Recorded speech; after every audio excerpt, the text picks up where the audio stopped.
Welcome to presentation on Yes Bank. तो यस बैंक ने अभी हाल ही में 25,000 करोड़ रुपया बाजार से उठाया है। पहले 10,000 करोड़ मार्च महीने में और अभी जुलाई में 15,000 करोड़। तो ये टोटल रकम हो गई 25,000 करोड़ रुपया। ये 25,000 करोड़ रुपए ने किस तरह से एक आम शेयर धारक जो उसमें पहले से इन्वेस्टेड है या जो इसी पीरियड में इन्वेस्ट हुआ है, कैसे उनको इफेक्ट किया है और कैसे उसके चक्रव्यूह में फंस गया, ये सबको कुछ समझने के लिए हमने ये वीडियो बनाया। तो इसमें हम चर्चा करेंगे जो कॉमन बिलीफ है कि लॉन्ग टर्म इन्वेस्टिंग जो है वो बहुत अच्छा होता है। कॉमन बिलीफ है कि understanding about long term investing ये है कि आप शेयर में इन्वेस्ट करना तो लॉन्ग टर्म के लिए कीजिए साहब, और आपको जो है फायदा हो जाएगा। तो इसमें ये था कि जो यस बैंक का लिस्टिंग हुआ था जुलाई 2005 में, अब 15 साल हो गए उसको, और वो 40 रुपए में लिस्टिंग हुआ था। 45 रुपए में लिस्टिंग हुआ था। तो उसको 45 रुपए में शेयर इशू हुआ था, उसके बाद लिस्टिंग हुआ, जो भी प्राइस है वो उतना हमको जानकारी नहीं है। तो 45 रुपए में देके फिर उसका स्प्लिट हुआ, 2 रुपए, 10 रुपए का शेयर 2 रुपए का, एक का 5 हो गया, और अभी भाव उसका क्या है, 15 रुपए। तो आपको क्या मिला 15 साल में? तो ये है बात। दूसरी बात है कि रैंडम प्राइस टारगेट और इरेशनल रिपोर्ट मीडिया में आती रहती है, प्रिंट में भी आएंगी, विजुअल में आएंगी, डिजिटल में आएंगी। इतनी मीडिया हो गई अभी, टीवी की चैनल्स हैं और दुनिया भर के अखबार हैं, यूट्यूब है, बहुत कुछ।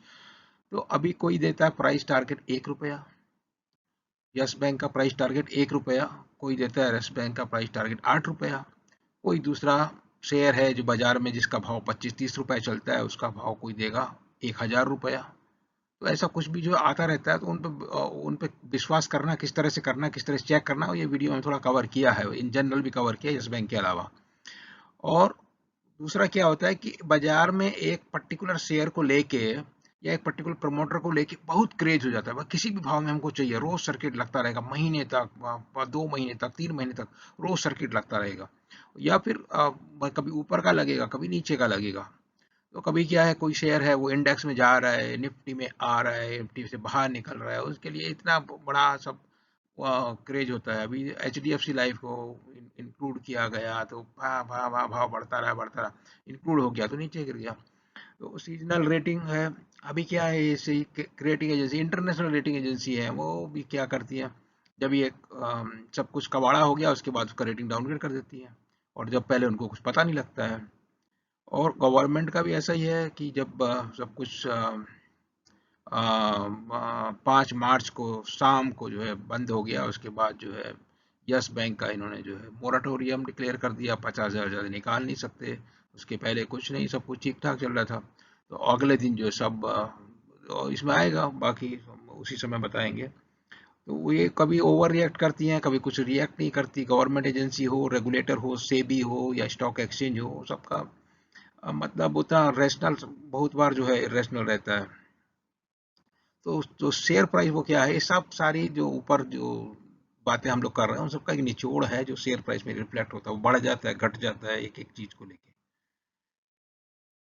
तो हम वही था कि ये 15,000 करोड़ लेटेस्ट जो है एफपीओ आई थी 15-17 जुलाई के बीच में, 12 रुपए में शेयर दिया। जब 12 रुपए का अनाउंसमेंट हुआ तो शेयर का भाव तो 25 के आसपास चल रहा था, 12 में आया तो उसी दिन से वो घटना शुरू हो गया। घटते घटते घटते घटते घटते जब तक जो खुला तो वो 12 रुपए के नीचे आ गया। तो 23 जुलाई को अलॉटमेंट हो गया, 1250 करोड़ नया शेयर आ गया बाजार में। और उसके पहले जो है 10,000 करोड़ रुपया इन्होंने उठाया था, तो 1,000 करोड़ शेयर उस समय आ गया। तो ये अभी 2,250 करोड़ शेयर तो नया आ गया। अभी ये था जो 10,000 करोड़ शेयर आया था उनमें 75% लॉक्ड इन था। तो 1,000 शेयर में से 750 करोड़ लॉक था, लेकिन 1,250 करोड़ तो पूरा खुला है। उसके पहले वाले जितने लोगों के पास थे उनमें से भी 75% लॉक कर दिया कि उनको तो अभी बेच नहीं सकते हैं। तो ये 10,000 करोड़ जो उठाया उसमें तो बड़ी बड़ी बैंक आई है, बड़ा अच्छा लगा कि ओहो। एक तरफ तो एक बैंक डूब रही थी, उसको बचाने के लिए पहले एसबीआई आई, पहले बात चला था एलआईसी आएगी, एलआईसी तो पता नहीं पीछे रह गई। तो बाकी सब बैंक आ गए, HDFC, ICICI, axis, Kotak, federal, बंधन, आईडीएफसी बैंक, ये सब जो मतलब बहुत छोटी छोटी बैंक है वो सब भी आ गई।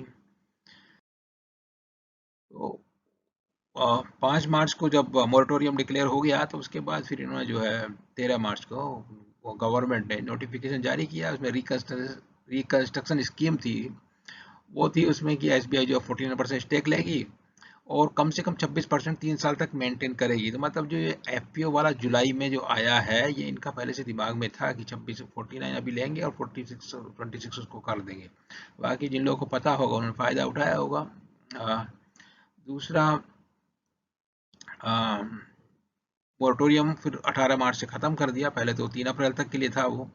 10,000 कैपिटल हो गई और पूरा जो है बोर्ड जो है बदल दिया। बोर्ड में आगे प्रशांत कुमार जो एसबीआई से आए हैं, सुनील मेहता है जो पहले पीएनबी के चेयरमैन थे। अब हमको समझ में नहीं आता, पीएनबी में इतना बड़ा घोटाला हुआ है, पता नहीं उसमें सुनील मेहता ने क्या उसको सुधारने के लिए किया है। अभी तक पीएनबी का शेयर प्राइस देख लीजिए, 30 रुपया है।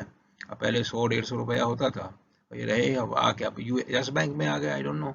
और आर गांधी है, इन्होंने आरबीआई ने लगाया इनको कि ये पहले भी आरबीआई यस बैंक के बोर्ड में थे। पहले क्या किया इन्होंने, अब क्या करेंगे, हमको हमको इस बारे में कोई कमेंट नहीं करना है, जस्ट हम आपके नोटिस में लाना चाह रहे हैं।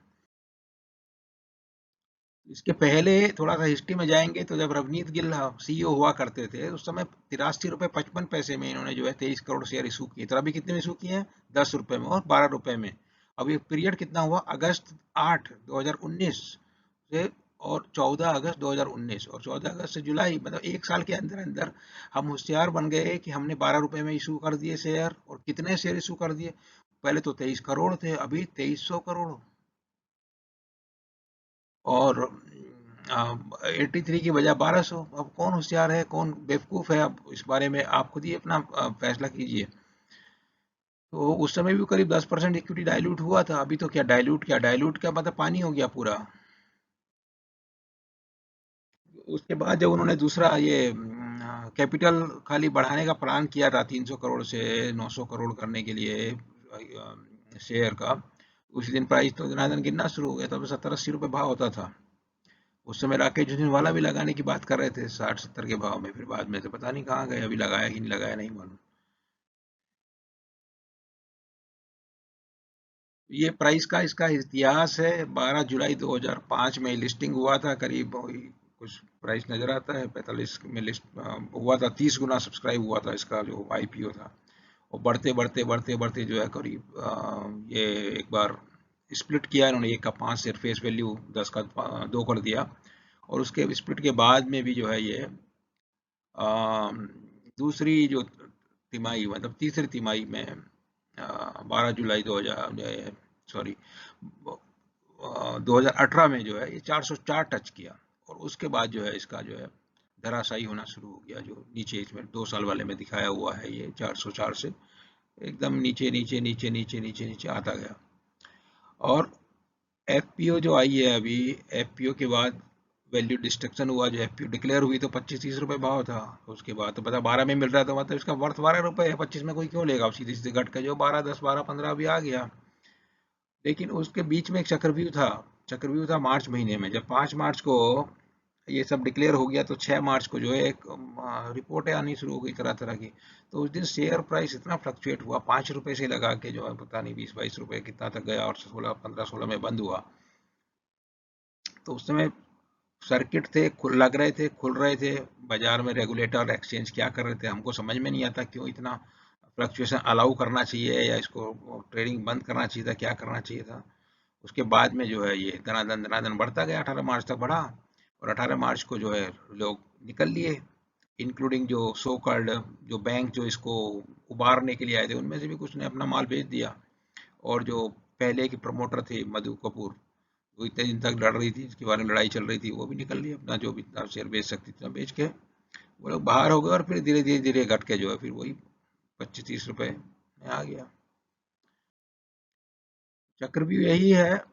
5 मार्च 6 मार्च 18 मार्च को जो जो सब हुआ है, उसी को हम बोल रहे हैं कि इसमें जो है जो फंसा है, 400 वाला फंसा है या 200 वाला फंसा है या 100 वाला फंसा है, या वो करेगा तो क्या करेगा? ये सब इतना मूवमेंट दिमाग में कोई सा भी एनालिस्ट है क्या है या कॉमन इंसान है, कैसे इसमें डिसीजन लेगा? बड़ा मुश्किल है इसमें, इतना इवेंट होता है।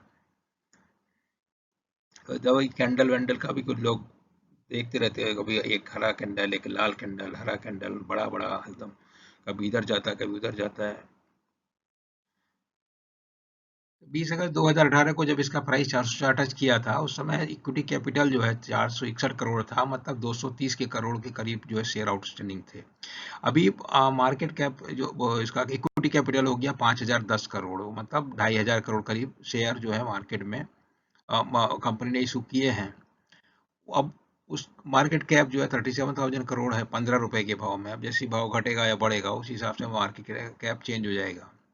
तो आपको जो भी कभी भी जानकारी मिलती है, कोई प्राइस टारगेट मिलता है, जैसे इसमें 1 रुपए का टारगेट मिल गया, कभी 8 रुपए का टारगेट मिल गया, 8 रुपए का टारगेट मिलेगा तो आपका मतलब समझ लीजिए 15 का आधा करीब होता है, तो ये हो जाएगा जो है 20,000, 18-19,000 करोड़ के करीब आ जाएगा। और जो 1 रुपए का टारगेट कोई दे दिया, उसके बारे में तो हम कुछ बात करना नहीं चाहेंगे। तो ये बहुत सारे फैक्टर हैं तो पहले, लेकिन जब ये फ्लोटिंग स्टॉक अभी इतना हो गया, उसको कंट्रोल करने के लिए जो रिकंस्ट्रक्शन स्कीम में जो था वो ये था कि 75% जो शेयर इशू होंगे उनमें लॉक इन रहेगा, और जो पुराने वाले शेयर होल्डर हैं और जो ये 461 के अंदर वाले जो हैं उनका भी 75% लॉक इन हो गया, तो खाली 25% फ्लोटिंग स्टॉक रह गया। तो उसके बाद जो है भाव जो है 25-30 रुपए की रेंज में चल रहा था उसमें। अभी जब इन्होंने जब अनाउंस कर दिया तो फिर वही प्रॉब्लम प्रॉब्लम हो गई। तो अगर ये फिर से वापस अगर इस तरह की क्रेडिबिलिटी लौटती है शेयर में जो 2018 अगस्त में थी, तब आप मान लीजिए कि ये इसका मार्केट कैप अगर 93,000 के आसपास कहीं जाता है तो वो ट्रांसलेट होगा 37 की स्टॉक प्राइस। तो अगर आपको कोई भी प्राइस मिलता है कहीं इस रेंज में तो आप उसको इस हिसाब से समझिए। तो यही लॉन्ग टर्म की बात कर रहे थे, जो तो हम ऑलरेडी उसकी चर्चा कर चुके हैं। उसके अलावा भविष्य में जो भी होगा उसमें वो देखिए, उसमें इतना सब ये हिस्टोरिकल हुआ है, ऐसी ऐसी घटनाएं once in a lifetime आपको मिलेगी, दोबारा तो शायद किसी आदमी को मिलेगी नहीं। जब 5 तारीख को लॉकडाउन हो गया, जो चर्चा हम किए हैं, जेपी मोर्गन ने रिपोर्ट निकाल दी, ईटी इकोनॉमिक टाइम्स में छप गई, वो 1 रुपया आ जाएगा शेयर प्राइस।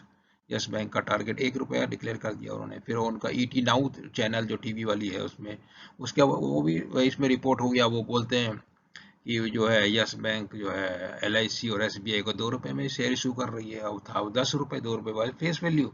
तो ऐसा मिस रिपोर्टिंग किया है जिससे पूरा मतलब क्या बोलिएगा, ऐसे ही बाजार में इतना कंफ्यूजन मार्केट में सब लोग को था, और ऊपर से ऐसा मिसलीडिंग रिपोर्ट और क्या मतलब बेसिर पैर की बेहुदा रिपोर्ट जो है ये आई है मीडिया में, मीडिया की तरफ से, जिसकी वजह से जो शेयर का प्राइस जो 6 तारीख को इतना उथल पुथल हुआ, कभी 5 रुपए होता, कभी 15 रुपए होता, 5-15 कितना होता है अंतर, आप समझिए।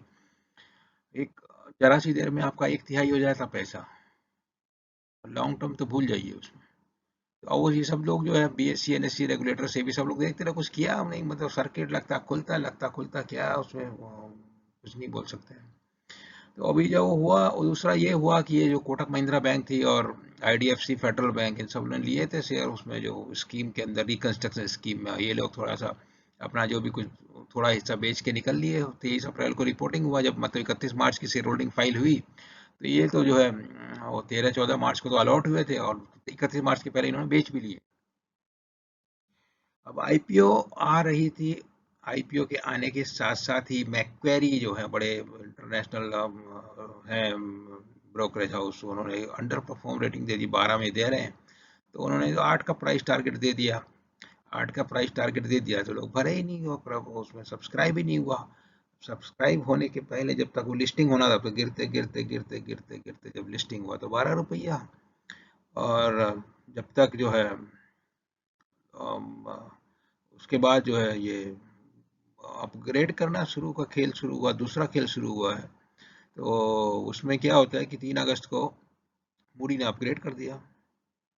पहले कोई डाउनग्रेड करता है, कोई अपग्रेड करता है, जबका जो मर्जी आता करता है।